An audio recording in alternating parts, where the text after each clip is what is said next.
All right, I like this question a lot, and I was thinking about it. This is from Flip0077. What are the Jets' top five quarterback performances over the last 10 years? So, Oh, man.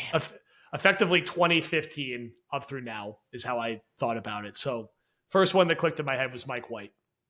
Then it has to be Mike White. It's in the Hall of Fame. Fitz, I didn't bring up the numbers, but Fitz week 2, 2016, before he fell off a cliff, had an insane game against Rex's defense on Thursday Night Football. I forgot about that game. And won like player of the week. So that is going to be up there. And then probably his game against the Pats in 2015 at home, because at the time that felt like a playoff clincher. And then the last two, and then let me know if I'm missing any. Shout out, sorry to Zach fans. I know we talked plenty of Zach on the feed because Jake and Paul did about 4 hours on him this morning or yesterday. It's probably Darnold against the Packers and Darnold against the Texans late in 2018, like the great hope performances that he gave everyone. Unless you're trying to force like Zach against the Titans in there, maybe Mike White's Viking games. What am I missing? So McCown Town. Does 2014 count in this? It you does, can count right? 2014. It's the first year you can use. You did miss one. Geno against the Dolphins, week 16. Wow. 20-25, 358 yards, 3 touchdowns, no picks, 158.3 passer rating.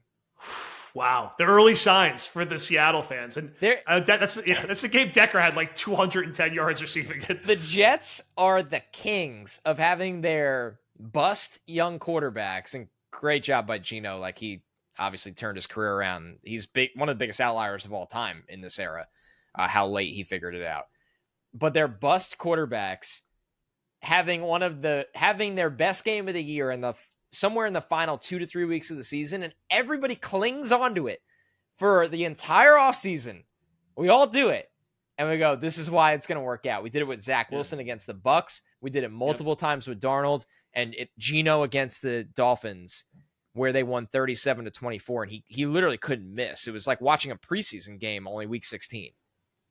And let's not forget, Geno was slated to start the following year until the Jawgate hit, and that's why he didn't end up starting, and then we got into everything that came after that. But that is a good call out that snuck in. I'm sure McCown had a game in there that was like statistically impressive. And Mike White's Vikings game that goddamn Braxton Berrios ruined. If the Jets win that game, didn't he throw for like 400 yards Wilson that game? Was just destroying every Vikings player in sight. If they hit that 90-yard touchdown that they missed by like half an inch. I'll never forgive Berrios for that game. Never. Ever. Never. That holds a particularly bitter spot for Badlands. It's just like we always go back to it. Most people have put in that game out of sight, out of mind, like for the longest time. I think about that game probably every 3 episodes we record. It's just brutal. So let's look at McCown's best game. You're talking about the 2017 season, of course, right? Yeah. One of the early season wins, probably when they had the 3-game winning streak, maybe like in that like home opener against Miami. But even no, he didn't. They ran a lot in those games. Eli McGuire and Bilal Powell. So they beat the Chiefs that year and threw for 331 yards. That's a really weird one. They won 38-31. That was a weird game because weren't the Chiefs not terrible then? They were 6-6 at the time. Yeah. They weren't terrible at all. McCown in this game, it's an Alex Smith game. Alex Smith threw 4 touchdowns and 366 yards in this game. McCown threw for 331 yards, 1 touchdown. He also ran 7 times and ran for 2 touchdowns. Holy crap. Yeah. What a ridiculous box score. Robbie Chosen I did not remember that one. And Jermaine Kearse both went for over 100 yards. I remember this game existing. I don't remember any of the moments of the offense. And there's also one where they lost that year against New England, and I think it was a heartbreaker. They lost 24-17 at home against New England. And McCown threw for, I think, 334 yards. Remember, like Brady is on the Patriots at this time. Yes. Still Tom Brady. Brady threw a pick that game. McCown threw 354 yards. He had 47 pass attempts, 2 touchdowns, 2 picks.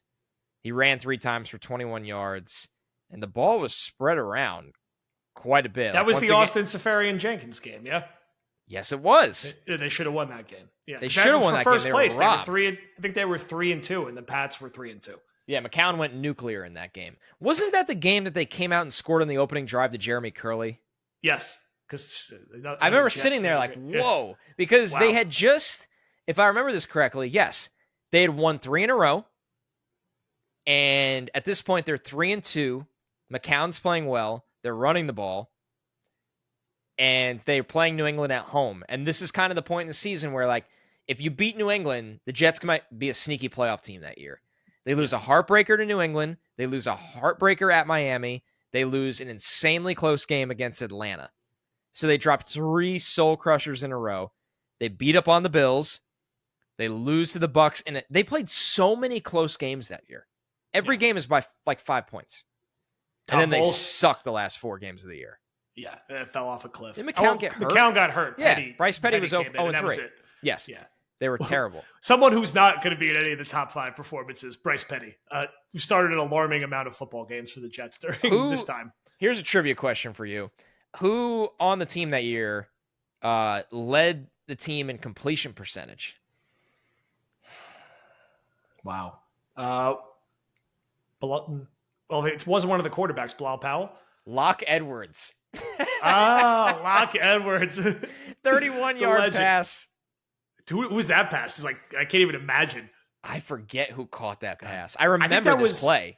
It was the Jaguars game that they won. They did a fake punt, and he had like a huge completion, and they ended up winning in overtime. I was at that game. Not as exciting as they won in overtime. Yes, you're right. Talked about. Yeah, Eli McGuire had a huge touchdown run in that game. Who caught the pass? Twice on the spot.